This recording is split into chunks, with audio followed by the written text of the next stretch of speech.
భక్తివశ్య భక్తిగమ్య భక్తిప్రియ, లలితా సహస్రంలో చెప్పిన మాటలమ్మా. భక్తిప్రియ, భక్తిగమ్య, భక్తివశ్య, భయాపక. మనకి జ్ఞానం ఉండకపోవచ్చు, వైరాగ్యం ఉండకపోవచ్చు, భక్తికి ఏం లోటండి? అది అందరికీ ఉందని చెప్తున్నారుగా. తేలికని భక్తి మార్గం చాలా తేలిక, భక్తి మార్గం చాలా తేలిక. మరి చాలా తేలికైన మార్గాన్ని కూడా మనం ఆచరించలేకపోతున్నామే. భక్తిప్రియ, భక్తిగమ్య, భక్తివశ్య, భయాపక. భక్తి అంటే ఇష్టం అమ్మవారికి, అందుకని భక్తిప్రియ. భక్తిగమ్య, భక్తికి ఆవిడ లక్ష్యాన్ని చేరుకుంటాం మనం భక్తితో. భక్తిగా ఆవిడ వశురాలు అవుతుంది భక్తివశ్య. భయాపక, భక్తి ఉన్నవాడికి భయం ఉండదు. ప్రహ్లాదుడు భక్తుడు, అందుకే ఏనుగులతో తొక్కించిన, పాముల చేత కరిపించిన, శూలాలతో పొడిచిన, సముద్రంలో తూసేసిన భయపడలేదు. భక్తుడిని కూడా భయపడుతున్నాం మనం. ఈవేళ విచిత్రంగా ఓ 10 ఏళ్ల బట్టి భక్తి వల్ల భయం ఎక్కువ. ఎందుకంటే భక్తి పేరు మీద జరుగుతున్న ప్రచారంలో జరిగేదంతా భయమే. నీకు ఏలినాడు శని పట్టింది, కుజు దోషం పట్టింది, అష్టమ శని పట్టింది, రాహుకోతది, కేతు దోషం పట్టింది అంటే చచ్చిపోతున్నాడు వినేవాడు. ఎక్కడ ఏం పట్టిందో తెలియదు, అన్ని వాడికే పట్టే, చెప్పేవాడికి మనకేం పట్ల. అంత భయం ఎందుకు? మా ఇంట్లో ఎవరో పోయారండి, సంవత్సరకాలు అవ్వలేదండి. సంవత్సరకాలు అవ్వలేదు, 6 నెలలు అయిందండి. దేవీ భాగవతం చదవచ్చా? నిన్న ఫోను. నాకు ఆశ్చర్యం, దేవీ భాగవతం ఏమైనా మహిళ గ్రంథమా? ఇది అమ్మవారి మహిమ, నేను రోజు చదువుతున్నా.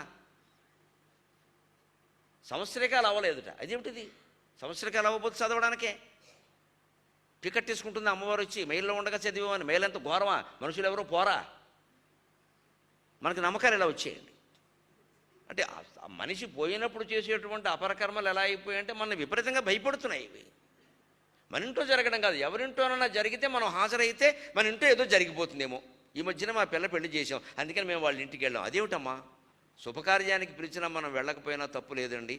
మన బంధువుల్లో ఏదైనా దుర్వార్త వచ్చింది అంటే మనంతా మనం వెళ్ళి ఓదార్చాలి. మన కనీస బాధ్యత అది, మానవత్వం అంటారు దానికి పిలవడం ఏమిటి? పెళ్ళికి రావాల్సిన పని లేదేమో, వెళితే పెడతాను లేత లేదు మన వీళ్ళని బట్టి.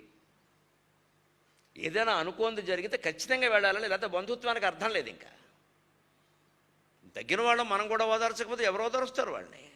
దానికి శంకల. పెళ్ళికేమో మేము వద్దాం అనుకున్నాం, పిలవలేదు, ఎందుకు పోజుకోవడానిక? బాగా చెప్పనే లేదు. ఏం చెప్పేది నీకు? అవసరం లేదు, చెప్పలేదు, ఊరుకోరాదా? తెలంగాణ భాషలో అయితే సప్పుడుసే కూర్చోరాదా అంటారు, అంతే. కూర్చో మాట్లాడక. పిలవకపోతే ఏమైంది నీకు? పిలవం, అవసరమైన వాళ్ళనే పిలుస్తాం. ఎవరిని పిలవాలో మాకు తెలుసు. మొత్తం మనకేదో పలుకుబడి ఉంది కదా అని దేశం అంతా పిలిస్తే రేపు పొద్దున్న తట్టుకోద్దు. అబ్బాయి పెళ్ళికి పిలవకపోతే వంక. అది ఏదైనా జరిగింది అనుకోండి, ఎవడు రాడు, ఎందుకంటే వెళ్ళకూడదు. అబ్బోబి ఎప్పుడు వెళ్ళాలి నిజంగా? మనం ఎలా ఆలోచిస్తున్నాం అసలు? దానికి శుక్రవారం, మంగళవారం, అమావాస్య, సతంతువు, వితంతువు, 100 రకాల మాటలు చెప్పేస్తున్నామే. ఏదైనా శుభం జరిగి వాళ్ళు ఏదైనా బాగుంటే శుభంగా మమ్మల్ని పిలవలేదు, మాకు చెప్పలేదు, మాకు పార్టీ ఇవ్వలేదని అడుగుతున్నారు. పార్టీ కోసం అని ఏడుపంతా. నేను అక్కర్లేదు, నీకు నేను ఇచ్చే పార్టీ కావాలి. ఇది ధర్మాన్ని ఆచరిస్తున్నామా, మనం ప్రచారం చేస్తున్నామా? భక్తి పేరు మీద భయాలు ఎక్కువ అవుతున్నాయి.